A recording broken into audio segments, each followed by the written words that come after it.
Buenas tardes.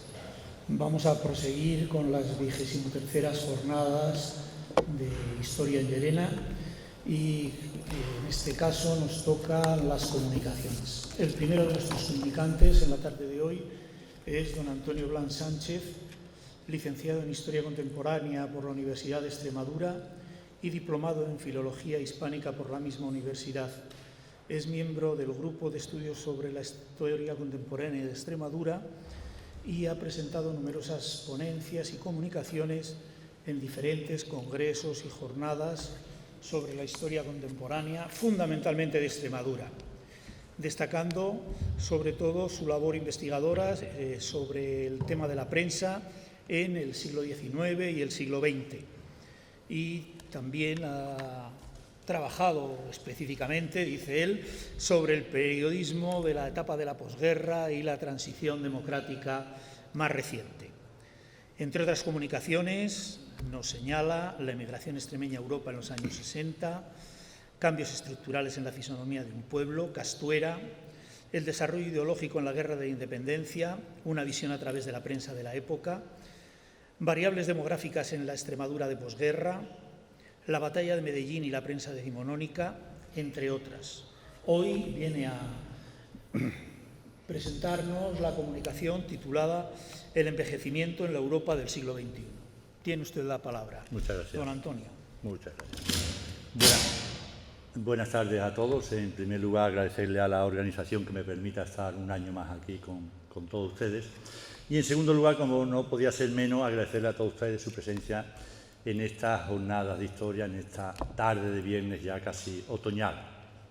Hablaba antes con un amigo cómo año tras año estas jornadas de historia se superan a sí mismos y cada vez hay más éxito, ¿no?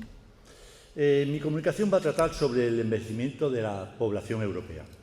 Todos podemos tener claro qué significa el envejecimiento en una sociedad. Y quizás demasiado claro, y me explico, ¿no? Llevamos mucho tiempo que nos están bombardeando con la idea esa de que el envejecimiento es malo para una sociedad, es una carga. Prácticamente casi se le echa la culpa a los ancianos de que le tengamos que pagar sus pensiones, de que tengan que ir continuamente a hospitales y centros médicos. Y eso tiene un nombre que es el edadismo, que es la discriminación por cuestiones de edad, ¿no? Voy a empezar quizá por el final. Les voy a contar lo que son mis conclusiones de esta comunicación. Voy a hacer una especie de auto-spoiler, podríamos decir, ¿no? Y voy a hacer tres grandes conclusiones. En primer lugar, la longevidad es un logro colectivo, respaldado por avances muy significativos en el desarrollo económico y social y en la salud. Y el tema de la longevidad y de la esperanza de vida tan alta que tenemos en Europa es algo que nunca antes había pasado. En todos los siglos que se tienen datos nunca se había pasado a tener una esperanza de vida tan alta y sobre todo con unas proyecciones y estimaciones tan altas. La segunda conclusión que quiero que ustedes sepan es que tenemos datos actuales, por supuesto, del tanto por ciento de personas que tienen más de 65 años en relación con la población total. Más adelante veremos. Tenemos estimaciones y proyecciones de 2050 y de 2070, en el cual se ve que se va a ir agrandando ese porcentaje y que prácticamente un tercio de la población va a ser mayor de 65 años. Mi pregunta es, si conocemos cuál es el problema, si conocemos cuál va a ser el problema, tenemos 40 años para darle una respuesta o una solución. Muy malo tendríamos que ser para no darle una solución a ese problema. O también, que está dentro de mi comunicación, es que no queremos darle una respuesta satisfactoria, ¿no? Y en tercer lugar, como conclusión final, quiero hacer ver que los modelos como los existentes actualmente no van a conseguir resolver el problema del envejecimiento. Debemos buscar unas alternativas que den cabida a este fenómeno demográfico y sobre todo que den unos resultados satisfactorios para todos, ¿no? Sí, los tres. En conjunto podríamos decir que las causas del envejecimiento de una población está basada en tres grandes datos: la bajada de la tasa de fecundidad, la bajada de la tasa de mortalidad y el incremento de la esperanza de vida. Lógicamente, si no nacen niños, si hay menos muertes y los que mueren lo hacen a una edad más tardía, tenemos el problema del envejecimiento. Algunos autores también hablan como una de las causas principales del envejecimiento, de la inmigración, ¿no? Pongo un ejemplo para que se vea. Vamos, yo no lo pongo aquí como causa principal porque la inmigración es una variable demasiado cambiante y voluble, ¿no? Los principios años de este siglo, por ejemplo, en la Comunidad de Madrid, la media de edad había bajado bastante porque había una población emigrante que venía sobre todo de Sudamérica, de unos 30 a 40 años, que hacían que bajara esa edad, ¿no? Sin embargo, con la crisis de 2008, esa población emigrante se fueron a sus países y se incrementó la edad media de la población. Por eso digo que es demasiado volátil ese argumento. Vamos a ver rápidamente lo que son gráficos de porcentaje de personas mayores de 65 años en relación a la población. Vemos datos del 2001 hasta el dato del 2021, vemos que han subido un 5%, en el 2050 va a llegar a un 25% y en el 2070 se va a llegar hasta un 33,4%. ¿Qué pasa? Por países vemos como España está a la cabeza. Los países con un porcentaje mayor son Italia, Alemania y Finlandia y después España, ¿no? Muchos de los que estamos aquí, hablando del tema muchos de los que estamos aquí, o bastante gente de los que estamos aquí, somos hijos del baby boom. Nosotros hemos nacido en la década de los años 60 y, lógicamente, no tendremos que ser unos lumbreras, no tendremos para que se Einstein para saber que si muchos hemos nacido en los años 60, cuando llegue la década de los 2020 a 2030, vamos a estar en edad de jubilación. Quiero decir que hemos tenido tiempo para buscar una solución a ese problema. Son datos que están aquí, son las proyecciones y las estimaciones se acercan bastante a la realidad, con lo cual hay que buscar una solución, hay que buscar una respuesta y vamos a ver que muchas veces la respuesta que se está dando en ciertos países, en España, no corresponde con otras respuestas que se dan en países de Europa, sobre todo de Europa del Norte, ¿no?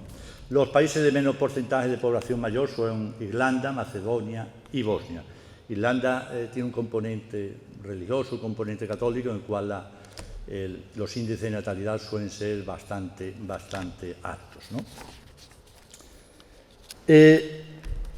Esta es esperanza de vida, este es el de esperanza de vida, ¿no? Sí. Para atrás, si lo echa uno para atrás, por favor. Uno para atrás, con la flecha atrás. Eso es. Bueno, esto es los años que tiene de esperanza de vida, ¿no? Prácticamente el último año la población europea ha aumentado en 10 años, desde 1950, que estamos en 63, hasta los 81 que estamos en la actualidad y vamos a llegar hasta los 88. También aquí los países de mayor esperanza de vida son Malta, España, Italia y Suecia. Y España ha dado un salto cualitativo enorme, desde cifras de los años 70 hasta cifras del siglo XXI, son saltos cualitativos muy grandes. Debemos decir que en Europa las mujeres viven una media de 5,5 años más que los hombres. Sí. Voy a hablar del envejecimiento, pero no solo lo voy a hablar desde una perspectiva económica, que la voy a dejar para el final, sino también voy a abordar problemas y soluciones a nivel paisajístico, urbanístico, a nivel social o a nivel cultural. El disfrute de la etapa de jubilación debe basarse en unos ingresos que posibiliten unas condiciones de vida dignas. No hay que olvidarlo nunca. Y una vida digna no puede entenderse sin un derecho a una vivienda con unas condiciones de accesibilidad, de higiene y comodidad adecuadas. Hemos visto como algunos contextos de presión derivada de la especulación inmobiliaria, las personas mayores han sido las primeras en ser desalojadas, lo que ha aumentado su aislamiento social y su dependencia funcional. Si analizamos en la actualidad la configuración de nuestras ciudades, Estas han sido diseñadas para una población activa y eminentemente joven. Un entorno mucho más amigable para las personas mayores supone que las ciudades deben rediseñarse y pasa por soluciones que no son ni tan complicadas y que no conllevan un aumento de presupuesto. Tenemos que buscar una ciudad con suficientes bancos y zonas de sombra para sentarse y descansar, con baños públicos, con arbolados y zonas verdes, con buena iluminación y señalización. Hemos visto en los últimos años cómo en muchos centros, en muchas ciudades sobre todo, se han erigido edificios administrativos públicos, Ciudad de la Justicia, multicentros administrativos, y se han erigido en la periferia de la ciudad, donde era difícil llegar, a no ser que no tuvieras un coche o algo privado, ¿no? Esto hace que las personas de mayor edad tengan mucha dificultad para conseguir esas cosas. Tú tienes que intentar poner centros médicos cerca de donde haya una proyección de personas mayores. Tú tienes que poner edificios administrativos de seguridad social o de fe de vida para Hacienda cerca de barrios donde haya una densidad de población mayor más alta. Voy a hablar también de... hay un modelo que se ha abandonado en Europa. Es un modelo que se ha abandonado en Europa hace ya mucho tiempo y que sigue vigente en España, ¿no? Que son las residencias de ancianos. Y eso no nos sirve. No nos sirve. La residencia de ancianos no nos sirve. Ni se fomenta la autonomía de la persona, ni su independencia, ni su autoestima, porque le estamos quitando al anciano su hábitat y su hogar. Se están llevando a cabo de todas formas multitud de intentos, alternativas que hablaba antes, de cambiar el tipo de asentamiento, el tipo de urbanismo en relación a las personas mayores. Un ejemplo, voy a dar unos cuantos ejemplos que se están haciendo en Europa. Algunos han llegado a España con alfileres y otros ni siquiera han llegado. Un ejemplo de esta nueva forma de convivencia son los llamados cohousing de mayores. Cohousing es un modelo que viene del mundo anglosajón, en el que en esencia son, podríamos decir, cooperativas sin ánimo de lucro de personas mayores que se asocian para construir viviendas con los servicios que le permitan vivir con cierta autonomía.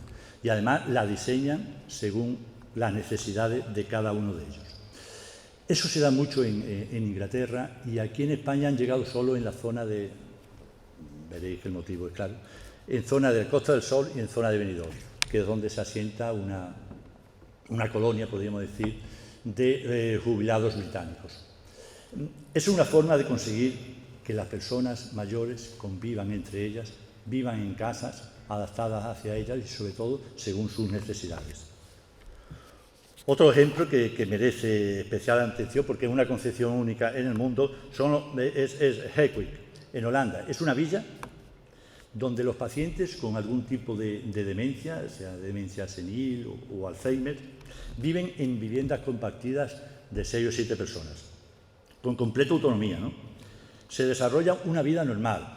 Hay instalaciones de plaza, teatro, cafetería, supermercado, oficina de correo, y todos sus habitantes, colaboran en las distintas actividades. Y cada vivienda está diseñada individualmente según la necesidad de esa capacidad mental que tenga la persona. Vemos que se pueden hacer muchas cosas. Este tampoco ha llegado a España, ¿no? Vamos a ver, por ejemplo, en Austria, que también han tenido una forma de elaborar una serie de alternativas de vivencia de las personas mayores, y en Austria se han puesto en marcha lo que se llaman podríamos decir aquí, los equipos de barrio, ¿no? Que dan soporte a las personas mayores con autonomía en peligro, lo que hace posible que sigan viviendo en su domicilio. Como veréis, siempre hago mucha incidencia en que sigan viviendo en un domicilio reconocible. Por eso en Europa las residencias de ancianos se han desechado y se va hacia otra estructura diferente. Y aquí en España todavía nos queda pasar ese camino, esperemos que no muy largo, ¿no? El equipo de barrio está formado por médicos, por enfermeras, por cuidadores, por dietistas, por terapeutas, trabajadores sociales y todo eso, ¿vale? Aquí también voy a hablar de lo que se ha hecho en Suecia, bastante curioso y me gusta en Suecia, que en Suecia se tienen los servicios de conserjería para las personas mayores. Es decir, que el servicio ofrece ayuda para cambiar las cortinas a personas mayores, para colgar o mover cuadros, o para cambiar o mover estanterías o muebles. Hay un servicio dedicado solo, exclusivamente, para las personas mayores. Las personas mayores sí viven en su casa, pero necesitan la ayuda de otras personas para hacer una serie de labores, ¿vale? Lo pasa así, no importa. Voy a hablar ahora, hablar un poco del urbanístico, voy a hablar del tema ya, podríamos decir, puro y duro, no sé, más duro, más puro, no sé, del tema más económico en relación al envejecimiento. Existen dos grandes tendencias a la hora de analizar y evaluar y proponer alternativas en cuanto al envejecimiento de la población europea. Pero quiero decir una cosa antes de hablar de ello, ¿vale? Tener jubilaciones dignas no tiene nada que ver con países socialdemócratas, no tiene nada que ver con países liberales. El tener jubilaciones dignas tiene que ver con la justicia y con la honradez. Y eso quiero que no se nos olvide. Hay dos grandes grupos, como hemos dicho, entre comillas se podría decir o no se podría decir, están los alarmistas y los revisionistas. Si recuerdan ustedes al principio de mi exposición, dije que la postura alarmista es decir que toda la culpa la tienen los jubilados, los ancianos, porque le tenemos que pagar muchas pensiones y se nos va mucho dinero público para ello. Para las jubilaciones, las pensiones, la postura, la teoría más alarmista de los autores que defienden eso, es que dice que tal como están las pensiones no va a ser posible seguir con ellas. Entonces abogan por un sistema mixto, que el Estado, pensión pública, pague una parte y la otra parte sea a través del capital privado, es decir, que nosotros contratemos individualmente una pensión a través de planes de pensiones o eso. Y nos llevan diciendo durante muchos años que esto va a tener que ser así y que no hay dinero para las pensiones y que tenemos que hacer unas pensiones privadas porque si no nos vamos a quedar sin un duro. Y vamos a ver cómo... Gracias. Y vamos a ver cómo para la postura revisionista eso no tiene que ser así. Las pensiones no tienen por qué estar en peligro. Simplemente hay que reconducirlas, hay que cambiarlas. Hay aspectos que a mí, por ejemplo, personalmente me gustan, que hablan de los... si se explica bien para los revisionistas. Ahora tenemos, por ejemplo, para los alarmistas. Los alarmistas dicen, mira, la edad de jubilación la tenemos que ir subiendo. 70, 72 años, porque si usted se muere a los 88, para que tenga 16 años de cobrar la pensión, ¿vale? Para los revisionistas dicen, vamos a ver, tienen razón de que ahora hay más años de disfrutar de la pensión, pero hay un factor con el que no se cuenta. Vamos a intentar que la jubilación no sea obligatoria. Es decir, una persona, si vamos a hacer una jubilación a los 70 años, me parece, a los 70 años, vamos a hacer que las personas que quieran puedan jubilarse más tarde. Jubilarse más tarde no quiere decir que a lo mejor tengan que trabajar 8 horas al día en algún sector que no pueda, es decir, que sea voluntario. Pero sí, por ejemplo, hay muchos sectores, a lo mejor sector de educación, sector de servicios, que pueden trabajar un porcentaje que le pagaría la administración, el patrón, y otro porcentaje sería para pensiones, ¿no? El concepto de que a los 65 años o 70 te tengas que jubilar, nos tenemos que olvidar de ello. Mañana tenemos aquí a dos ponentes, ¿no? Esos ponentes son octogenarios, algunos ya rozando la nonagenia, casi, ¿no? Lógicamente, esos dos ponentes no están para subirse a un andamio, a un quinto piso y enfocar para eso no están. Pero sí están trabajando en dar unas conferencias, en hablar, en poder estar en una universidad, y eso tiene que ser una cosa buena para la sociedad. Es decir, los ancianos, las personas mayores, también pueden contribuir a la sociedad y contribuyen a la sociedad. En países extraeuropeos, en Japón, por ejemplo, las personas mayores de 65 años, 70, hacen una labor, sobre todo de voluntariado, eso es muy importante, que se valora en la sociedad, ¿no? Y finalmente, para no el gasto social. El gasto social también, que es que se gasta mucho en medicina, que se gasta mucho en... Bueno, también es verdad, vamos a ver una cosa. Si nosotros tenemos 100 euros de presupuesto, se lleva 60 para los ancianos. Si hay muchos ancianos, es porque hay muy poca juventud, muy pocos niños. Es decir, el dinero que hay, por ejemplo, para la pediatría hace 30 años ha disminuido mucho. Pues ese dinero que ha disminuido, se le puede dar para la tercera edad. Es decir, que todo es una cuestión de hacer una mejora en la gestión del gasto público, ¿no? Y no debemos caer en el error y en el alarmismo de decir que esto se acaba, porque o una de dos, o nos están engañando o no están buscando ningún tipo de solución. Finalmente, para terminar, un minuto, voy a hablar solamente un momentito del envejecimiento activo. El envejecimiento activo lo hemos visto en nuestro parque, y eso es aparatos que se le ponen a las personas para que hagan un ejercicio físico, pero el envejecimiento activo tiene que ser desde joven, desde que está desde la juventud, podríamos decir.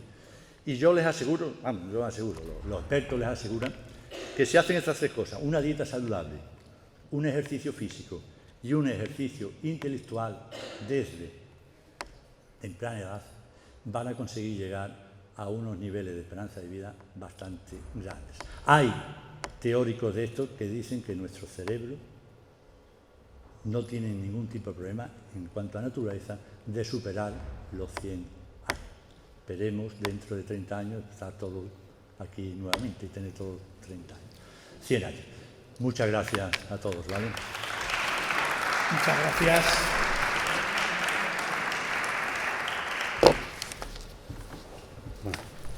A continuación va a intervenir don Casildo Rodríguez Serrano, doctor en Derecho, funcionario de la Junta de Extremadura, cuya tesis doctoral se tituló Pensamiento Jurídico Político de don José Moreno Nieto. Es autor de numerosas comunicaciones y ponencias, entre las que cabrían destacar la fiscalidad en los programas europeos, los derechos humanos en España o Moreno Nieto, jurista, entre otros. Va a intervenir hoy hablando de los retos de Extremadura en la Unión Europea en el siglo XXI, que es el título de su comunicación. Tiene usted la palabra. Buenas tardes. 15 minutos. Gracias. ¿Se me escucha bien? Primero, dar las gracias a la organización por invitarme a este evento y también a todos ustedes por participar y escuchar a todos los ponentes. Bien, como dice el compañero, el título de mi ponencia son los retos de Extremadura en la Unión Europea y en el siglo XXI. Para ello vamos a plantearnos un reto que nos lo marca la Organización de Naciones Unidas cuando en 2015 aprobó la Agenda 2030, donde se marcaba una serie de principios a los que había objetivos que había que cumplir para este año 2030, como era la erradicación de la pobreza, el crecimiento económico, las necesidades sociales, la educación, la sanidad, la protección social, el empleo, así como el cambio climático o la protección del medio ambiente, entre estos grandes retos. Bueno, pues dentro de estos retos, por nuestra parte, nos hemos fijado en algunos que creemos que afectan más a nuestra región, a Extremadura. Pienso que uno de los más importantes de los retos de esta Agenda 2030 es el cambio climático. Hay unas estadísticas que dicen que los jóvenes consideran que para el futuro el cambio climático es uno de los grandes objetivos que tenemos que conseguir, al menos mitigarlo, de tal forma que, como por ejemplo, es el consumo de agua, porque como sabéis, llevamos ya años que cada vez llueve menos en Extremadura, pero generalmente en todas partes. Con lo cual tenemos que conseguir que el agua sea un bien preciado y nos tenemos que comprometer desde la sociedad a conseguir que el consumo sea eficiente. Tenemos que evitar, por ejemplo, el desperdicio del agua, las pérdidas de agua por ejemplo, el tema de canalizaciones o, por ejemplo, en el consumo en el hogar, como podría ser tomar una ducha en lugar de un baño o, por ejemplo, cada vez que tiramos de la cisterna, saber que ese agua no la volvemos a ver. Hay retos que tenemos que concienciarnos, aunque cueste. Hay que conseguir que desde la educación en los jóvenes, en los niños, se mentalicen que el agua es un bien efímero y que cada vez contamos con menos. Después, otro de los temas que tenemos que tratar en cuanto al agua, por ejemplo, son en el tema de los regadíos, por ejemplo. Pues hay que buscar que, por ejemplo, productos como el maíz, que consumen mucha agua, tratar de evitar cambiarlos a otros que que necesiten menos agua. O, por ejemplo, en la repoblación forestal, que en los años 60, al menos en la comarca de la Siberia, en la que yo nací, por ejemplo, se hicieron muchas plantaciones de eucalipto, que es un árbol cuyas raíces consumen mucha agua. Pues hay que tratar de cambiar ese tipo de árboles y plantar otros que no necesiten el consumo de tanta agua. Otro de los temas que también afecta es el medio ambiente. Tenemos que concienciar ya desde pequeños a los niños que el reciclaje es fundamental para contribuir a un sostenimiento del medio ambiente. Por ejemplo, evitar el consumo de productos envasados, que cada día en nuestros supermercados nos los encontramos en bolsas de plástico. Estas bolsas de plástico, mucha gente no los recicla, terminan en nuestros ríos y finalmente van al mar, donde se encuentran toneladas de plástico que afectan a la cadena alimenticia, como podemos ver en los medios de comunicación. Por ejemplo, otras soluciones que cabrían en cuanto al tema del agua son el tema de la desalinización del agua del mar o de las aguas salitres y luego proceder a una canalización hacia los lugares donde hay más déficit de agua. Incluso habría que tomar medidas para que a la hora del consumo humano diferenciar las aguas que son de este tipo de agua que utilizaríamos para nuestros baños, pero que, por ejemplo, para el consumo en el día a día, pues tendría que ser consumo agua de lluvia. Otro de los retos que hemos marcado en esta comunicación es el cambio demográfico. Como sabéis, en concreto nuestra región cada vez tiene menos población. Se concentra en grandes núcleos de población, como son las grandes ciudades, Badajoz, Cáceres, Mérida, pero sin embargo cada vez nuestros pueblos tienen menos habitantes y de hecho, por ejemplo, podría poner de ejemplo el mío, que Tamurejo, en la comarca de la Siberia, donde en los años 60 había una población que superaba los 1000 habitantes y ahora no llegamos ni a 200. ¿Y qué pasa en este tema? Pues porque los jóvenes se forman en nuestra universidad, pero cuando quieren buscarse su futuro prefieren irse a otras regiones, a otras comunidades autónomas, donde su futuro va a ser más seguro o van a encontrar más posibilidades de desarrollar sus profesiones. Digamos que la Unión Europea ha marcado en esta agenda dos tipos de instrumentos con el fin de apaciguar la despoblación en el mundo rural, como son los mecanismos de cooperación y resiliencia, o también el fondo REACT, que en este caso han puesto 47.500 millones de fondos para estructuras en las regiones. Como sabéis, Extremadura es una región tipo 1 desde su origen, lo cual quiere decir que está considerada como una de las más pobres de la Unión Europea y lamentablemente seguimos en ella. No veo visos de que salgamos de este tipo de posicionamiento. Otro de los retos a los que podemos hacer mención es el desempleo, con unas tasas que se acercan al 20% de la población, incluso el paro femenino alcanza en torno al 24%. Con estas tasas de desempleo está claro que Extremadura necesita una industrialización, porque lamentablemente a lo largo de los tiempos y en la historia de Extremadura nunca se ha apostado por la industrialización de nuestra región y consecuentemente el paro sigue manteniéndose en niveles muy altos que son prácticamente insostenibles. Pienso que una de las apuestas que tenemos que hacer es mirar hacia Portugal. Es decir, nuestra región es un país fronterizo con nosotros y donde tenemos muchas posibilidades de desarrollo porque tenemos cerca el mar, tenemos más cerca Lisboa que Madrid y con lo cual es una referencia para mirar hacia puntos de desarrollo y con pequeñas diferencias como un poco el idioma, pero sí que tenemos en común mucha parte de la historia. Un nuevo aspecto que hemos estudiado han sido las desigualdades sociales, porque, como decíamos en la Agenda 2030, uno de los retos es la lucha contra la pobreza y la exclusión social.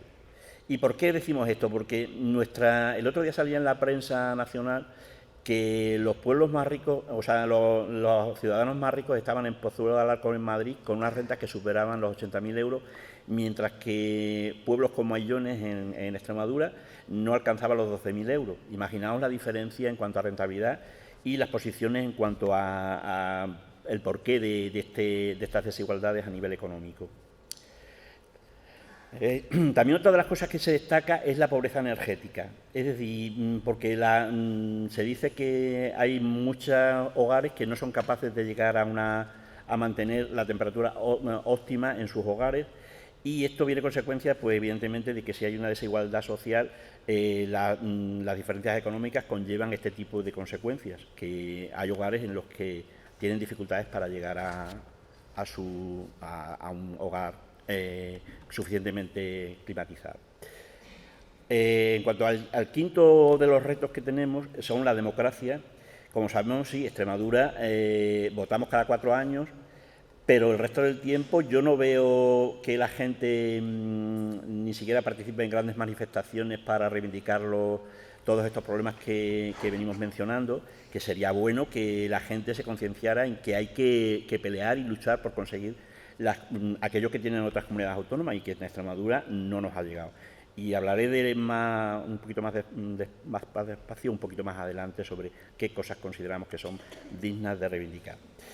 También tenemos como reto número 6 es la política migratoria y la globalización. Como sabéis, cada vez más estamos más globalizados los países, porque ahora, desde que tenemos Internet, cualquier cosa que sucede en el mundo, inmediatamente tenemos conocimiento de ello. Uno de los ponentes hablaba antes sobre las guerras que se están desarrollando en Europa, como por ejemplo la de Rusia con Ucrania o ahora Israel con Gaza. Tenemos las noticias en la televisión y rápidamente somos conscientes de los grandes problemas que hay en cualquier parte del mundo. Esto también tiene otra parte positiva que podríamos aprovechar desde Extremadura, como es conseguir que nuestros productos salgan al mundo. El otro día estuve de vacaciones en los Balcanes y me encontraba con un señor de Canadá que me preguntaba que de dónde era. Y yo le decía que era de una región que se llama Extremadura, no sabía dónde estaba, le dije que era cerca de Portugal. Y entonces me decía, ¿pero ahí hay alguna cosa interesante? Y yo, claro, naturalmente que lo hay. No conoces ciudades patrimonio de la humanidad como son Cáceres, Badajoz, Mérida, no conoces nada de la raya con Portugal. Y el hombre me decía, cuando le mostré fotografías de estos lugares, me decía que en el próximo viaje que haga a España va a venir expresamente a conocer nuestra región. ¿Qué quiere decir esto? Pues quiere decir que nuestra región no es capaz de vender al mundo lo bueno que tenemos, y de eso destaca pues lo que hemos hablado antes, el patrimonio histórico, nuestra historia y la bondad de la gente de Extremadura. En cuanto al reto número 7 que tenemos, es, por ejemplo, la transición energética. Aquí vemos que en Extremadura en los años 50 se crearon los pantanos, tendríamos las centrales hidroeléctricas, años después nos pusieron la central nuclear de Almaraz con 2 módulos, que ya se quedó vieja.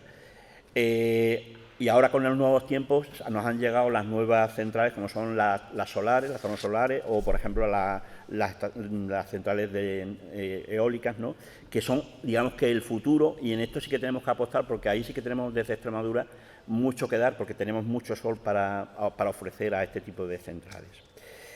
Tenemos otro de los grandes retos que tenemos para el futuro, son las nuevas tecnologías. Hemos hablado del Internet de las cosas, podemos hablar de la inteligencia artificial, aunque esto generalmente los países que más están fuera de la Unión Europea, como son Estados Unidos y China. Entonces, aquí sí que tenemos que hacer apuestas desde Extremadura, porque sí tenemos la capacidad, y hubo unos años en los que el desarrollo de la informática fue bastante importante en Extremadura. Hay que apostar por la ciberseguridad, luchar contra la desinformación. Hay numerosos aspectos que se pueden conseguir desde nuestra región y de cara al mundo, que podemos y tenemos la obligación de conseguir. Antes os mencionaba que algunos de los problemas que tenemos por aquello de que los jóvenes se van de nuestra región, pues tenemos un gran problema, que es con los transportes y las comunicaciones. Llevamos reivindicando desde hace años la inversión pública para carreteras importantes, como son la autovía que une Cáceres con Badajoz, que por alguna razón se olvidó y sigue ahí, que parece que quiere empezar, pero que nunca termina. O la de Badajoz-Granada, o la gran polémica que tenemos con la de Levante, cuando hace años, ya recuerdo que en el 2003 ya había un proyecto que se iba a desarrollar por la Opción Norte, no se desarrolló, se sacó estudio informativo, no se llevó a cabo y años después apareció la opción sur, con lo cual tenemos un conflicto. ¿Y qué se ha conseguido con eso? Pues que no se haya hecho ni por el norte ni por el sur, porque el Gobierno del Estado no apuesta por ninguno de los norte, buscando, y quizás uno de los problemas que tenemos que reivindicar es que desde Extremadura conseguir que se haga por el norte y por el sur, porque la merecemos. Otro de los aspectos que tenemos que tener en cuenta en cuanto a retos del futuro es, por ejemplo, la educación. La educación, como sabéis, es un derecho universal, ya desde niños, la educación de adolescentes, llegar a la universidad, pero como estamos diciendo, por ejemplo, cuando hay oposiciones MIR, resulta que los médicos se forman en la Facultad de Medicina de Badajoz y, sin embargo, luego cuando quieren desarrollar su trabajo se van a otras regiones porque consideran que tienen mejor futuro que en Extremadura. Y esto viene de la mano del derecho a la sanidad. Tenemos que reivindicar, que antes lo hablaba el anterior comunicante, por ejemplo, el tema de tanto la educación como la sanidad tiene que llegar al mundo rural. ¿Por qué? Porque Extremadura se compone en general de en torno a 400 pueblos que necesitamos tener los mismos derechos que tienen en las grandes ciudades. Por eso hay que apostar porque haya colegios, que haya centros de día, residencias, donde nuestros mayores puedan tener acceso a un estado de bienestar.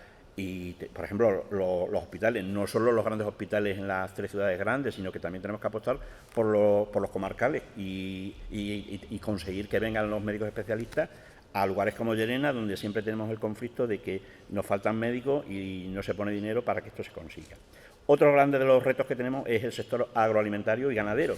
Si vivimos en una región que su principal fuente de ingresos está en el mundo de la agricultura, pues tenemos que apostar para tener una industria agroalimentaria, conseguir potenciar, por ejemplo, las ferias, como por ejemplo la Feria Internacional de Ganado de Zafra. Hay una lucha que conseguir que los jóvenes se formen en los oficios, en los antiguos oficios, digamos, para que no tengan que salir de nuestros pueblos. Y ya para finalizar voy a hablar de otro de los retos que tenemos, que es la cultura. Os he venido diciendo que hay que apostar por conocer. Y uno de los retos, por ejemplo, que yo ahora en este último viaje que he hecho ha sido a la ciudad de Dubrovnik. ¿Y sabéis por qué he ido? Pues porque lo vi en la serie de televisión Juego de Tronos. La vendieron al mundo. Ahora tenemos la oportunidad, por ejemplo, de la Casa del Dragón, conseguir que la gente conozca la ciudad de Cáceres y quiera venir a conocer Cáceres y el resto de nuestras ciudades y pueblos que aportan a la historia para el mundo. Y ya el último de los retos que creo que son importantes, de los que yo me he fijado, es, por ejemplo, el tema de la fiscalidad. Es un poco más frío, pero que también la Agenda 2030 apuesta por uno de estos, por ejemplo, el tema de la contribución de los impuestos para cómo se financia nuestra región. La nuestra, principalmente, como os decía antes, está considerada unidad 1 de la Unión Europea, son los fondos estructurales, los fondos europeos los que financian nuestros grandes proyectos en Extremadura.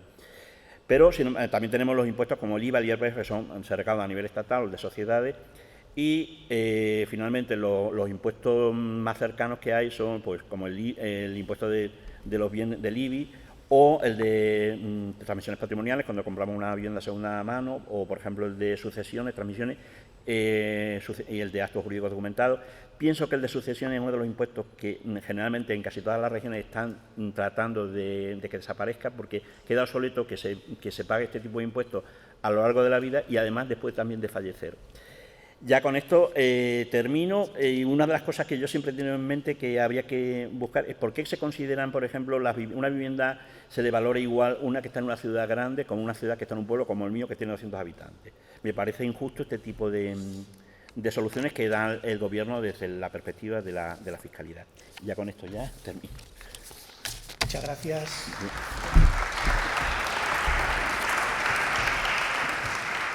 A continuación va a intervenir Francisco Javier Rodríguez Viñuelas, licenciado en Historia, especializado en Arqueología por la Universidad de Sevilla.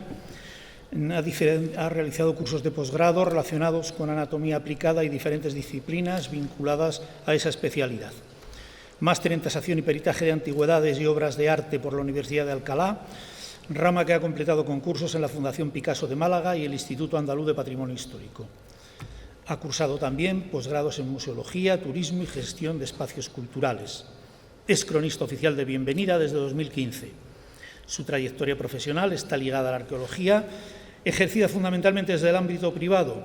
Ha dirigido desde 2016 el Centro Dinastía Bienvenida, un espacio museográfico destinado a albergar la memoria de esa familia torera y a través del cual se divulgan los valores culturales universales ligados a la tauromaquia como disciplina artística. En el ámbito de la investigación ha tratado la arqueología, la historia de la tauromaquia, historia del flamenco, la continuidad de los lenguajes estéticos del barroco en la actualidad, así como la historia del tiempo presente de Europa. Tiene publicaciones, entre otras, Arquitectura tradicional en Bienvenida, Valor identitario y patrimonial, Generaciones, 26 españoles de más de 105 años con sus descendientes más jóvenes, o La cerámica en la pintura de Zurbarán. Tiene la palabra. Pues muchas gracias. Primero agradecer a la Sociedad Extremeña de Historia pues, que me permita estar aquí y, bueno, y a todos ustedes la presencia. Yo vengo a hablar de una institución que se propone casi quijotescamente, por los tiempos que corren, pues defender los valores europeos de los que tan brillantemente pues, se ha hablado antes.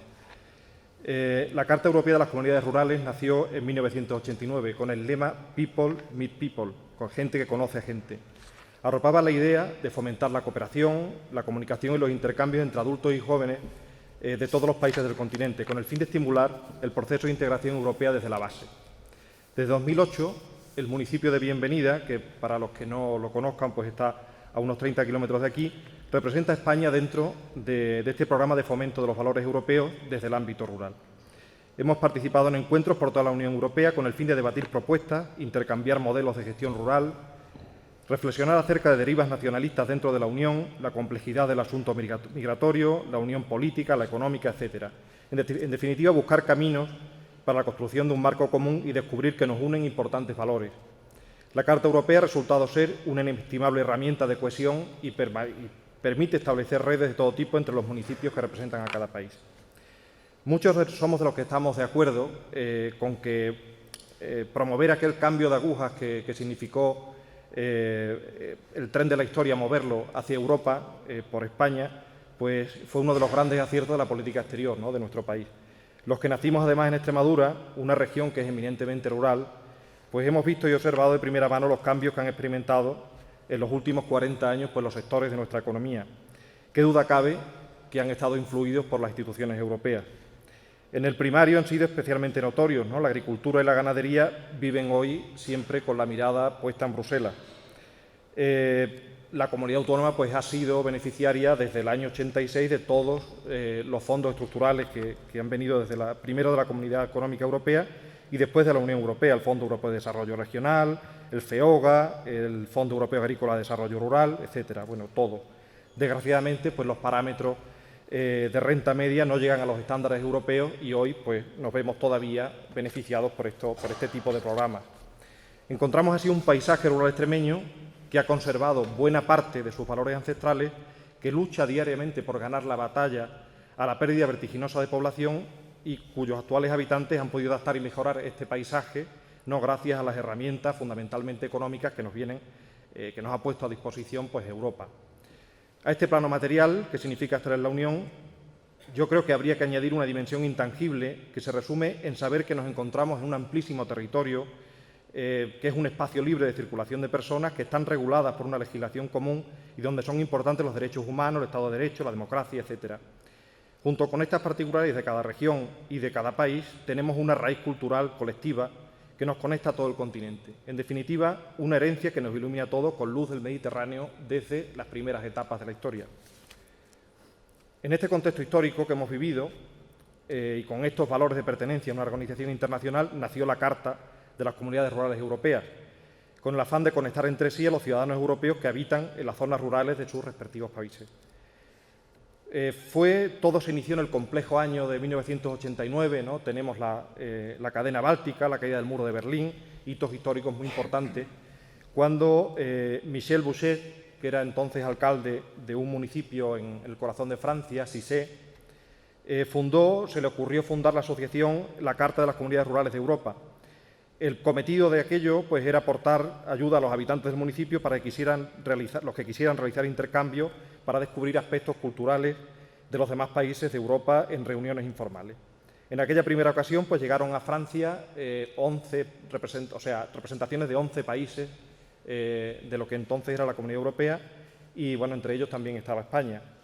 Fueron recibidos y hospedados en casas particulares donde descubrieron que más allá de orgullos patrios y diferencias idiomáticas, pues tenían rasgos e intereses comunes, ¿no? Con aquella reunión pues veía la luz el proyecto, un proyecto muy ambicioso el que tenemos hoy.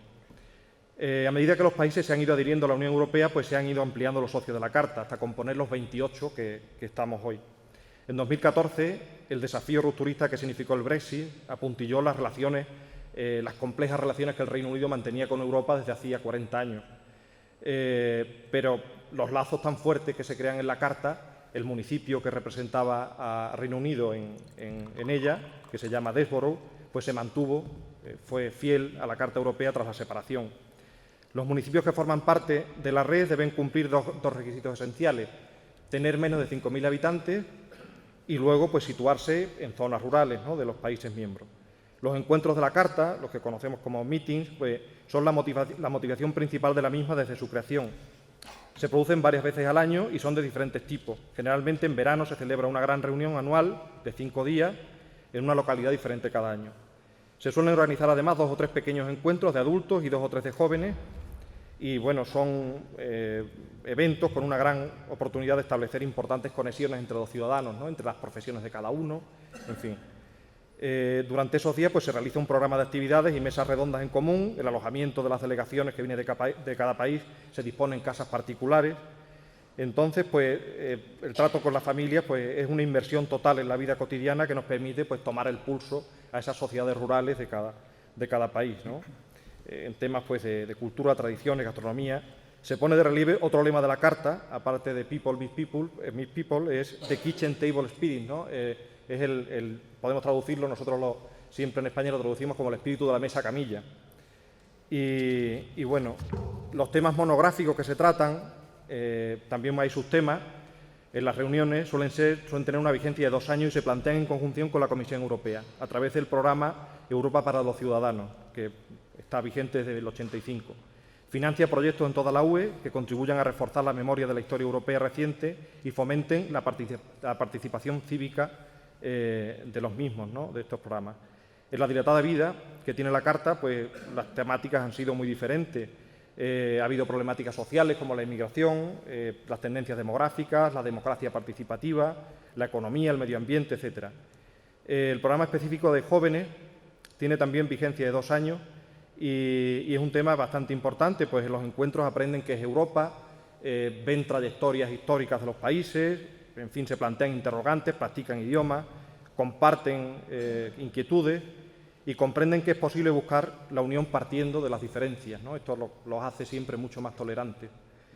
Las conclusiones de los debates planteados, se hace una memoria que se eleva siempre a las instituciones europeas y a final de año pues siempre se publican.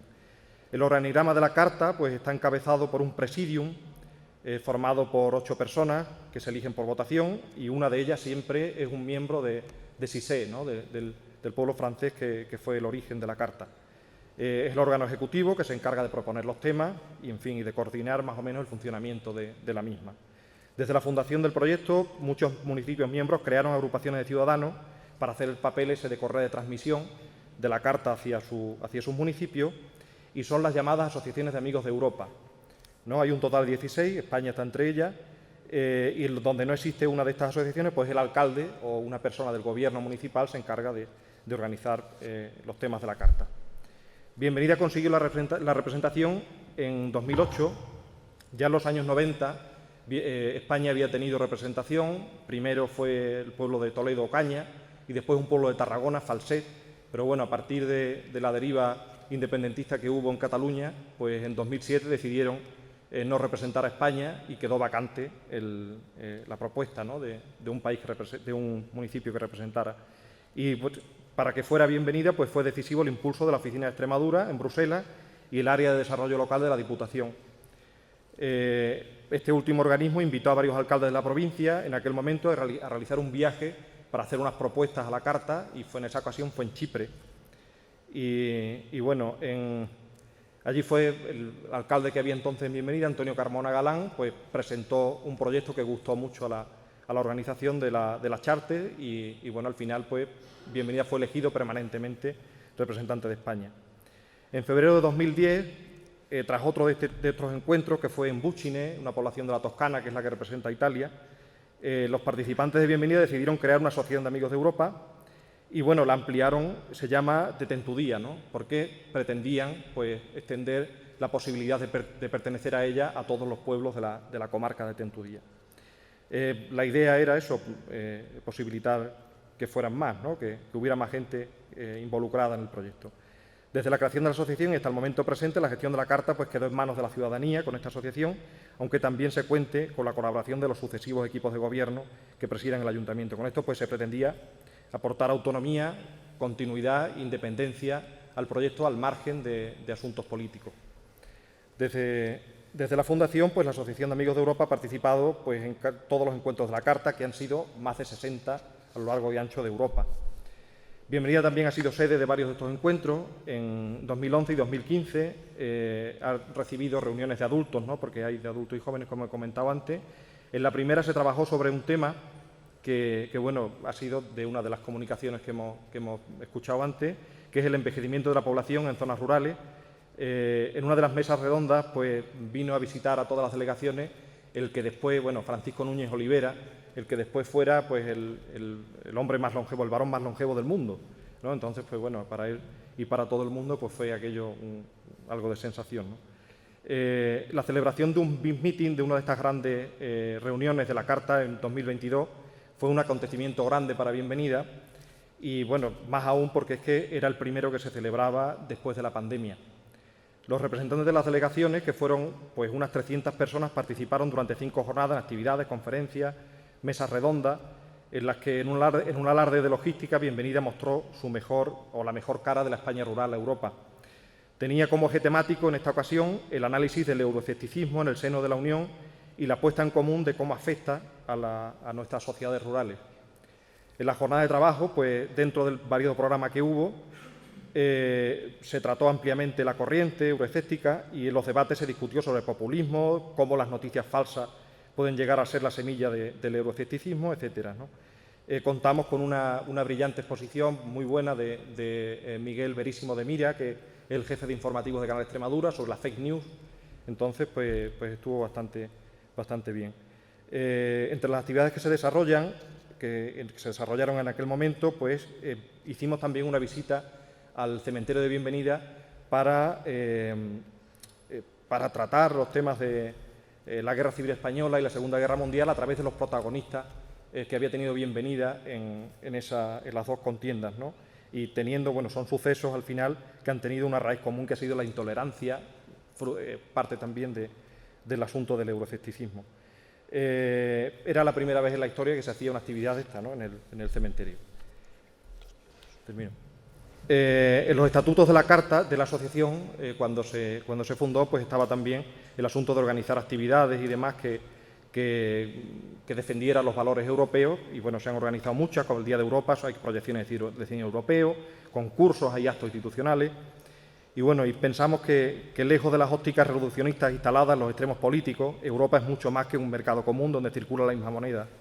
Es un modelo de sociedad con más de 20 siglos a su espalda, cuya pérdida pues, sería un absoluto desastre para la humanidad. Aquellas bases ya presentes en el sueño del César Carlos, ¿no? de una Europa unida y cristiana, han conducido hoy a un espacio diverso, libre de circulación de ciudadanos, donde la dignidad humana debe ser inviolable, donde son importantes la seguridad, la tolerancia, el respeto, donde prima la libertad, la democracia, el Estado de Derecho y los derechos humanos, valores que consideramos una joya en el tiempo convulso que tenemos por delante. El camino ha sido largo, no debemos permitir que el antiguo sueño de Europa se desvanezca en las brumas de la historia. Gracias. Muchas gracias.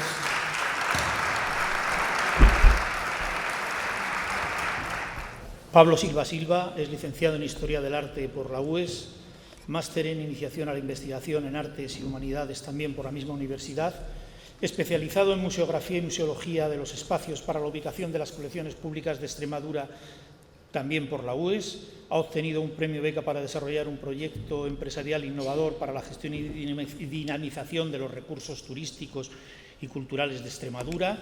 Me parece que es por cuenta del Gabinete de Iniciativa Joven de la Junta de Extremadura. Ha realizado diversos cursos en museografía, museología y diseño de espacios expositivos.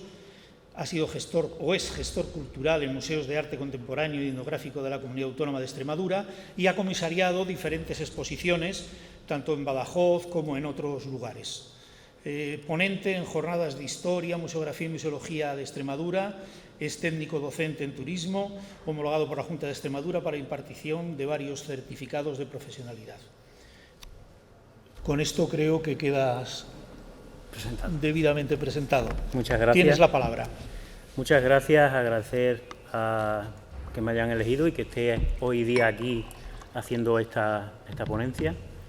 Y bueno, me gustaría comenzar con mi presentación.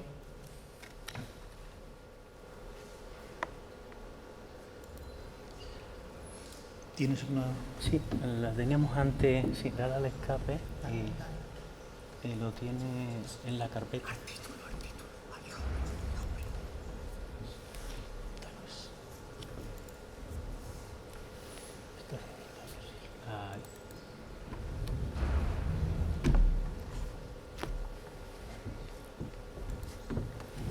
El tema que hoy me aborda aquí y por el que estoy aquí presente es el tema de la museología y uno de los proyectos pues, que he llevado a cabo y que la verdad ha sido uno de los retos que yo he tenido también, que ya estamos con el hilo conductor de estas jornadas, que es Retos de Europa.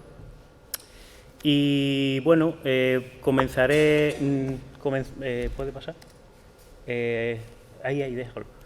En el tema de la introducción, me he permitido profundizar un poco en el tema, ya que el hilo conductor es los retos de Europa en este siglo XXI. Creo que uno de los temas más importantes también que hay que abordar y que lo he hecho paralelo o parejo es los retos de la museología en este siglo XXI. He profundizado un poco en el tema y la verdad es que a través de esa profundización he llegado a una serie de conclusiones, pero en parte ha sido por una serie de preguntas que yo mismo me he hecho a la hora de profundizar en hacer en ese estudio. Algunas de ellas, como aparece en el PowerPoint, cuáles son los retos a los que se enfrenta la nueva museología, ¿vale? Podrán ver. La siguiente creo que es cuál es el por qué juegan los museos en la sociedad este siglo XXI. También hacia dónde se dirigen los museos en este siglo XXI. Creo que son algunas, también el tema del argumento, o sea, si los museos son un argumento más para entender la museología del siglo XXI. Y como estamos en la Comunidad Autónoma de Extremeña, es evidente que tratemos el panorama museístico en este siglo XXI en la Comunidad de Extremadura.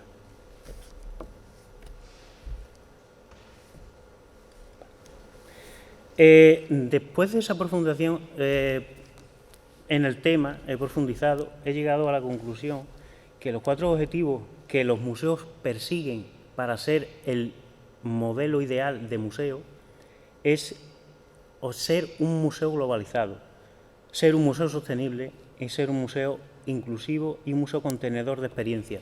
Cada uno de ellos, si empiezo por el primer punto, que es el museo de globalización, la verdad es que es adaptar a la sociedad. Es uno de los retos más importantes que vamos a tener ahora si contemplamos el tema de globalización. En el tema de museo sostenible, ya nos hablaba en la 34 Asamblea General del ICON, Christopher Gatter, con el tema de la gestión de la sostenibilidad en los museos y tratar de implementar la conocida Objetivo de Desarrollo Sostenible que aparece en la Agenda 2030, que anteriormente ya lo ha nombrado un compañero comunicante anterior. Con los museos inclusivos me quedo con una frase de Elena Minuesa Sánchez que nos hablaba de utilizar a los museos. Fíjense la frase que voy a comentar. los museos como armas de construcción masiva, no de destrucción, de construcción masiva. Me quedo con esa frase muy paradigmática porque la verdad es que tiene mucho entereza. Con el tema del Museo de Contenedor de Experiencia, que sería el modelo, estamos gobernados, este siglo XXI, por una museología en la que la arquitectura icono va a ser muy importante. Es decir, esos espacios culturales en los que son parques temáticos, llevamos a los niños y son parques temáticos y todo el mundo es como si fuese una atracción turística. De ahí ese museo contenedor de experiencia, pero cargada de espectáculos. Ese serían los 4 puntos y que creo que el modelo de museología del siglo XXI tiene que tener para que sea beneficioso para la sociedad. Ya abordando el tema que nos concierne, que es el Museo de Historia y Cultura Pedrilla y Casa Museo Guayasamí, quiero empezar primero con el museo con la función, porque la función del edificio, antes de su rehabilitación, que ahora veremos algunas diapositivas de cómo ha sido ese cambio estructural, sobre todo arquitectónico y museográfico, vemos que el terreno, o sea, los terrenos lo heredó Francisco Pedrilla de su padre, como bien aparece en la diapositiva, y Francisco Pedrilla se casó con doña Ana de Lancaster Lavoeiro Sousa, que era de origen portuguesa, y a través de su origen portugués, que era una aristócrata portuguesa, pues decidieron de hacer un chalet o palacete en el centro, o casi antes era a las afueras, pero quien conozca Cáceres está en la Ronda de San Francisco, junto al complejo de San Francisco. Y la verdad es que este matrimonio lo que quiso hacer fue un palacio de recreo, pero inspirado en la arquitectura portuguesa. El arquitecto y su proyecto es don José María López Montenegro y García Pelayo, ¿vale?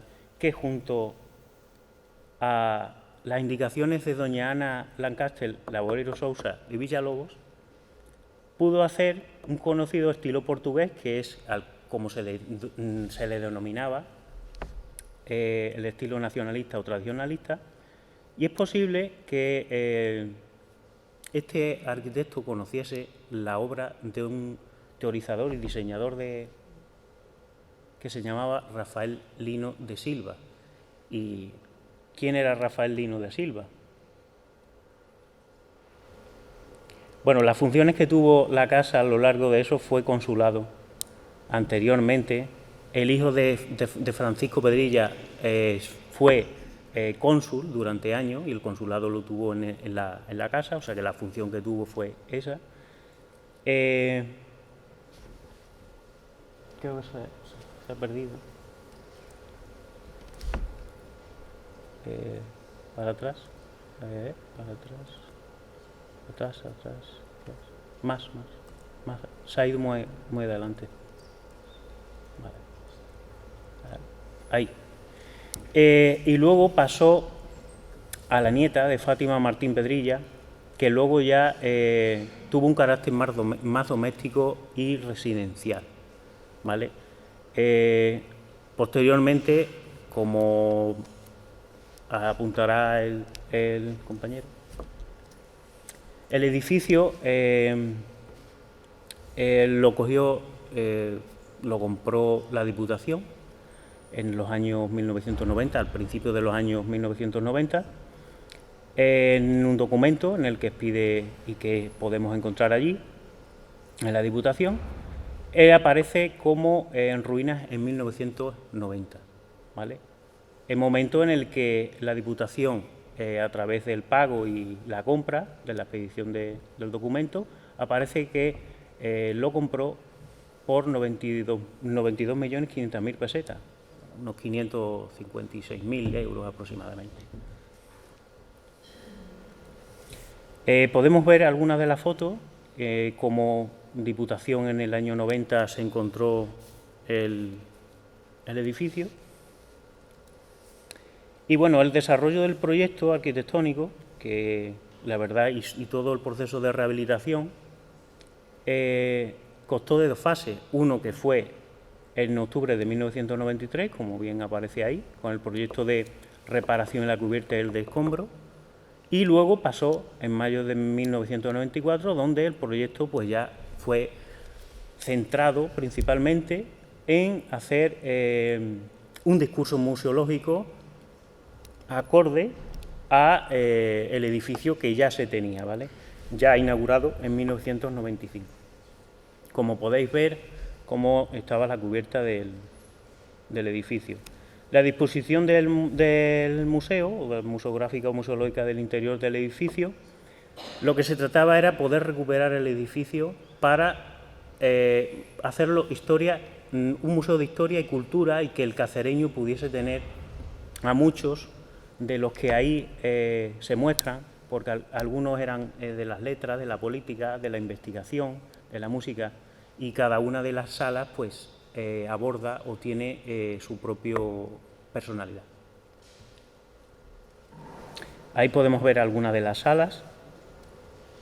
La otra parte de este proyecto, y que llevó a cabo Diputación, es la Casa Museo Guayasamín, que está colindante a la Almazara, que ese era el edificio. Oswaldo Aparicio Guayasamín, de la ciudad de Cáceres, en esa antigua Almazara, ¿vale? Como digo, también lo hizo la adquisición Diputación en 1990, y la Casa Museo nació expresamente por una razón, y la razón era la clara divulgación que querían de la cultura y el arte hispanoamericano. El 2 de marzo de 1994 se crea el primer convenio que hay entre la Fundación Guayasamín de Quito y la Diputación de Cáceres, que tuvo bastante que ver uno de mis profesores, que fue don Francisco Javier Pizarro Gómez, que sin él pues su labor fue de intermediador entre esa Fundación Guayasamín y Diputación.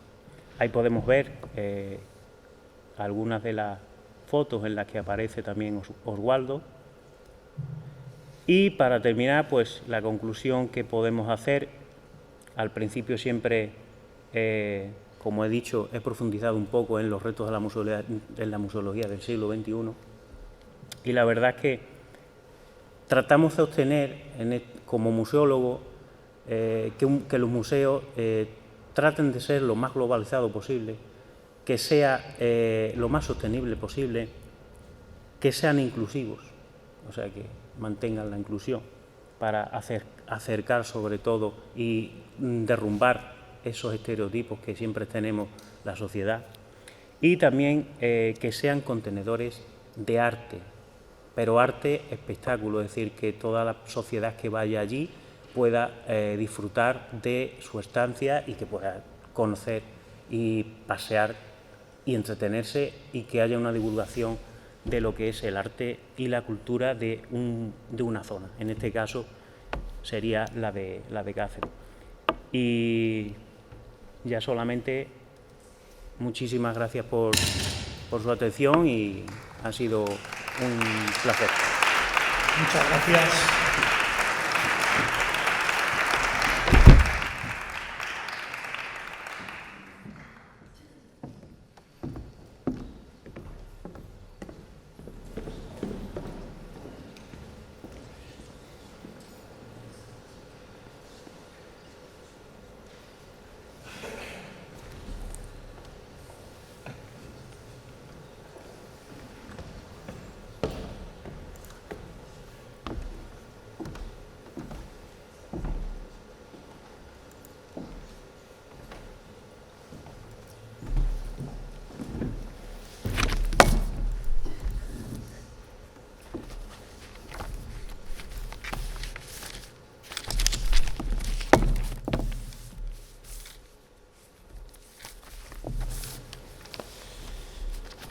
Luis Garraín es cronista oficial de Llerena, académico correspondiente de la Real Academia de Extremadura de las Letras y las Artes, ha sido coordinador científico de diferentes congresos, es directivo de la Sociedad Extremeña de Historia desde su fundación, ha impartido numerosas conferencias sobre temas extremeños y llerenenses en particular, es autor de publicaciones como Llerena en el siglo XVI, La emigración a Indias, Llerena, su calle, sus historias y personajes, ya que está mal puesto aquí lo corrijo, Luis, personajes. Qué detalle.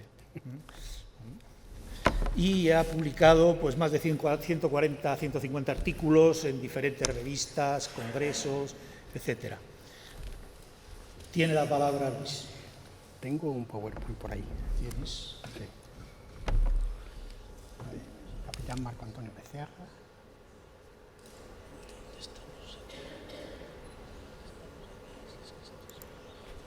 A ver. Marco, sí, para arriba, ese. Dale. Ponte aquí y cambias todo lo que quieras. Venga. ¿Qué? 15 minutos. Sí, sí.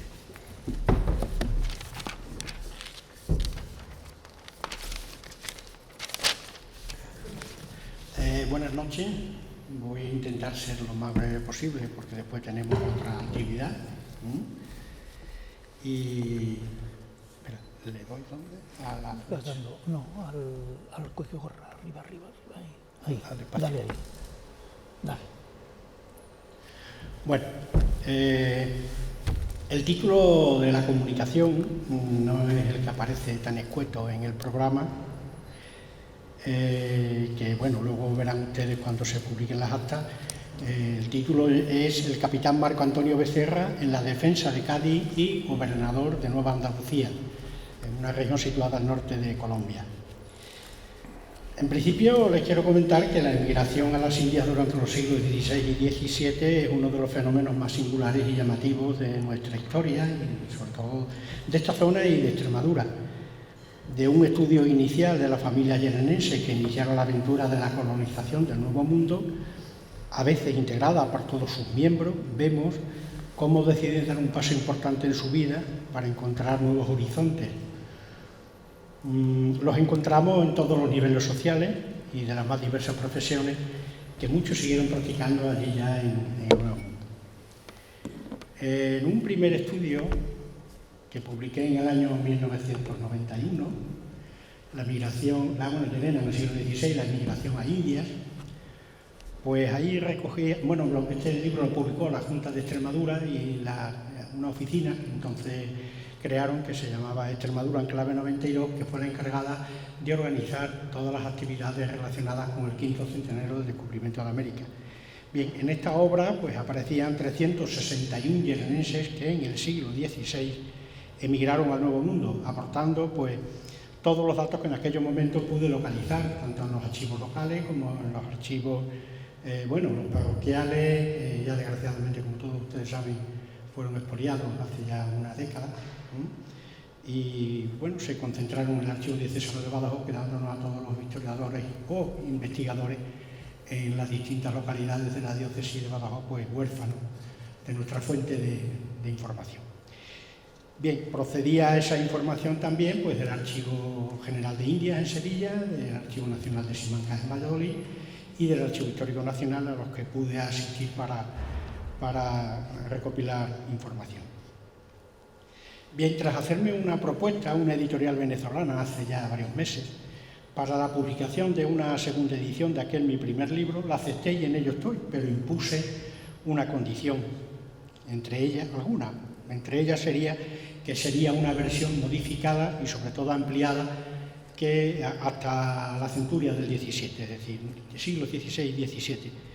Me lo aceptaron y bueno, estoy en ello porque es una labor complicada, pero mucho más fácil que aquella primera edición que hice, porque ahora, gracias a la página de internet dependiente del Ministerio de Cultura, Pares, que muchos de ustedes conocerán, pues nos han facilitado muchísimo y desde nuestras casas pues podemos ver infinidad de documentos ya digitalizados sin necesidad de desplazarnos a esos sitios.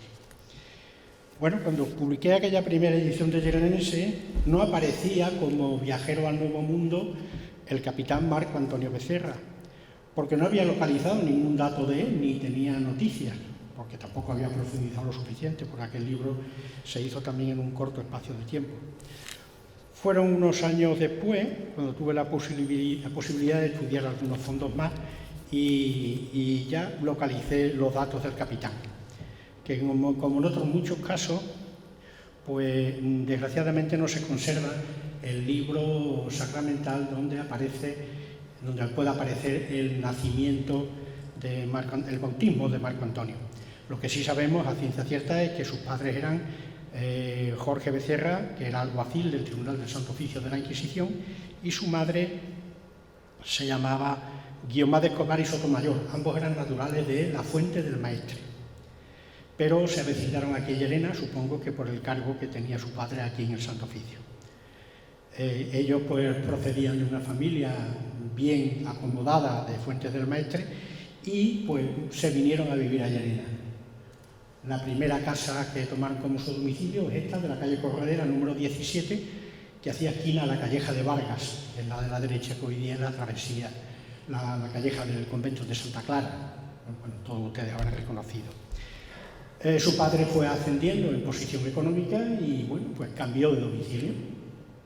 Se fue a esta otra casa, más céntrica, esquina a la calle de la Cárcel y la calle Aurora, que también habrán reconocido. Bien, aquí en Llerena, cuando ya se asentaron definitivamente los padres, pues nacieron 3 hermanas de Marco Antonio. Una llamada María, que se bautizó el 10 de octubre del año 52, que no dejó descendientes. Otra, Isabel, que esta sí estuvo casada y tuvo varios hijos. Y perdón, me he saltado una. Es igual, bueno, Jerónima, seguimos en adelante. Conocemos datos del capitán aquí en Llerena porque actuó como padrino en el bautizo de una niña, según aparecen los libros sacramentales. Y bueno, al poco tiempo de estar aquí en Llerena, inició la carrera de armas. Fue nombrado capitán y, según el historiador Nicolás Díaz y Pérez, sin justificar absolutamente ningún dato ni comunicar de dónde había sacado la información, nos dijo que había participado en la guerra de Flandes, apareció después como capitán de lanza, pasando después a la guerra de Francia y asistiendo al sitio y la toma de San Quintín. Esto no lo justifica Nicolás Díaz y Pérez en su obra, pero sí sabemos que Felipe II le encargó en el año 1589 la formación de una leva, un grupo de soldados compuestos generalmente por malhechores y vagabundos en la zona de Mérida. Ese documento pues existe y bueno, cuando aparezca la comunicación se transcribirá totalmente, en su completo, ¿no? Este cargo importante por parte del monarca pues denotaba una confianza bastante grande en Marco Antonio, ¿no? Y la siguiente noticia que tenemos de él procede de nuestro archivo histórico municipal, el 27 de junio de 1592, en el que aparece como clérigo de menores órdenes. Ese era un cargo que se le daba a algunos de los fieles a los que se le encomendaban funciones para ayudar a los feligreses oficiantes del culto divino, pero no tenían la categoría de que fueran sacerdotes. Pero bueno, ese cargo de clérigo de menores órdenes le duró muy poco, porque con la confianza que tenía, parece ser, con Felipe II, pues inmediatamente lo nombra para gobernador del castillo en Buenos Aires, en Argentina, cargo que no aceptó, se quedó aquí. Bien, sabemos que cuando se produce la invasión por parte de las tropas inglesas a la ciudad de Cádiz, pues eso fue en el año 1596. La armada inglesa estaba mandada por el segundo conde de Essex y bueno, estaba compuesta por 60 buques, 10.000 hombres, acompañados de otros 5.000 más que eran holandeses, y tomaron con destino a Cádiz. Tras la inhabilitación de la flota española, que estaba protegida en la bahía de Cádiz, los ingleses iniciaron el saqueo de la ciudad de Cádiz. pero resulta que se pidió el auxilio del capitán general de Andalucía y las costas del océano, que era el duque de Medina Sidonia, Alonso Pérez de Guzmán, pero no pudo asistir a la defensa de Cádiz porque estaba de caza en Doñana. El noble inglés, el conde de Essex, ordenó el desembarco de sus tropas y, bueno, ocupó la ciudad durante 24 días y en ese tiempo, bueno, pues destruyó la catedral, varios conventos de monjas y quemó y saqueó 685 casas. El duque envió inmediatamente al capitán Marco Antonio Becerra como ayuda, pero claro, ayuda a la defensa de Cádiz, pero llegó tarde, evidentemente. Y entonces las levas de Marco Antonio se dedicaron a ayudar a los gaditanos. Como reconocimiento a la labor tan importante que Marco Antonio desarrolló en la ciudad, Miguel de Cervantes Saavedra escribió un irónico soneto que posee una enorme fuerza expresiva, titulado A la entrada del duque de Medina en Cádiz, que fue publicado por primera vez en el año 1778. El soneto, bueno, lo vemos aquí, lo leo, pero bueno, que es un soneto. Vimos en julio otra Semana Santa, atestada de ciertas cofradías, que los soldados llaman compañía de quien el vulgo y no el inglés se espanta. Hubo de plumas muchedumbre tanta que en menos de 14 o 15 días volaron los pigmeos y Golías y cayó un edificio por planta. Bramó el becerro y púsolo en sarta. Tronó la tierra y oscurecióse el cielo, amenazando una total ruina. Y al cabo en Cádiz, con mensura harta, ido ya el conde, sin ningún recelo, triunfando entró el gran duque de Medina. Cuando se refiere Cervantes a Bramó el becerro, se está refiriendo precisamente al capitán Marco Antonio Becerra. Y bueno, hay muchos historiadores, bueno, todos los historiadores dicen que ese becerro, el que le llama Cervantes, se refiere al capitán. El duque de Medina Sidonia, a pesar de su desafortunada intervención, como reconocimiento a la labor que había hecho Marco Antonio, pues envió una carta a Felipe II, también aparecerá transcrita en su totalidad en la comunicación, en las actas, recomendándolo para que le diera un cargo importante en América. Y Felipe II lo nombró gobernador de Nueva Andalucía. Esta fotografía anterior es un cuadro de Zurbarán que está depositado en el Museo del Prado y que lo pintó en 1634 como en reconocimiento de la defensa de una de las batallas que sufrieron los españoles en Cádiz. Zurbarán lo pintó expresamente cuando estuvo en la corte, acompañando a su amigo Velázquez. Bien, a la vuelta de lo de Cádiz, el capitán Marco Antonio volvió a Llerena y aquí nos encontramos en el Archivo Histórico Municipal, pues un documento en el que el mismo Marco Antonio pide que se le acepte la ejecutoria de hidalguía. Y fue en el año 1602, 14 de marzo. Previamente, bueno, en Nueva Andalucía estuvo como gobernador poco tiempo, volvió, no sabemos la causa ni cuál fue, porque aún no he podido seguir investigando en el Archivo de Indias algún documento más que nos explique qué es lo que hizo realmente allí, pero lo que sí sabemos es que volvió. Para poder embarcar, bueno, pues él le solicitó una serie de condiciones a Felipe II para poder embarcar, que era que le concediera, por supuesto, lo primero, la licencia para el viaje, llevar 10 criados y 2 pajes, 4 esclavos para su servicio, libres de derecho, 4 armas de cada género, 2.000 ducados libres de derechos empleados en casas de su servicio y para el auxilio de su casa, y hasta la cantidad de 1.000 ducados más en plata labrada y joyas. Eso es lo que pedía el Marco Antonio, y parece ser que se le dio, porque efectivamente estuvo allí estuvo de gobernador en Nueva España. Bien, de él no tenemos más referencia en Llerena. Bueno, sí, a él se refiere el historiador de aquí de Llerena, Andrés Morillo de Valencia, que en su obra, el compendio, el laconismo de la Fundación de Llerena, escrita en el siglo XVII, en 1640 y tantos aproximadamente, decía que Marco Antonio había estado en Puerto Rico. Anduvo forzado el capitán Marco Antonio. No tenemos noticias de que hubiera estado en Puerto Rico. Y bueno, también antes hice alusión a Nicolás Díaz y Pérez, y en él dice Nicolás que asistió a la toma de San Quintín, como antes comenté, y a su regreso, que no hubo regreso a España y que murió en la conquista de América, muriendo a manos de los indios. Eso no es cierto, porque después en el año 1604 y años sucesivos aparecen algunos documentos de nuestro archivo municipal y que ya se citarán en la comunicación. Y nada más. Muchas gracias. Muchas gracias.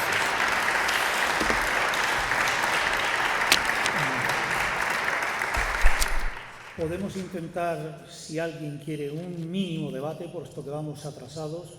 Si hay alguna pregunta.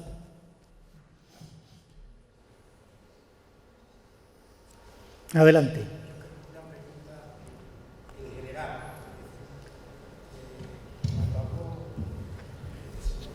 En realidad, lo que pronunció ha sido prácticamente cada renglón de la reivindicación extremeña existía un debate, pero el que más me ha sorprendido y el que con el que más estoy de acuerdo, porque estoy de acuerdo en todo, pero el que más estoy de acuerdo es la reivindicación. Y este pueblo ha hecho reivindicaciones y por tanto Por favor, la pregunta. simplemente eso. ¿No? ¿Qué le parece a eso? Entonces, ¿qué pregunta le pregunta usted? Y luego, respecto a la central nuclear y a la energía, pues todas esas centrales nucleares, todas esas centrales energéticas que están invirtiendo y que nosotros tenemos... Sigo pensando que lo que tiene que hacer es la pregunta, por favor. Su opinión es muy respetable, pero por favor la pregunta, que no tenemos tiempo.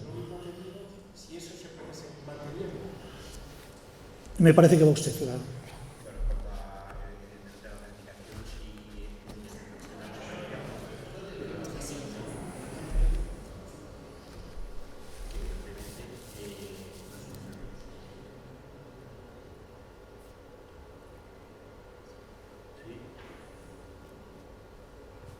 Hola. Sí.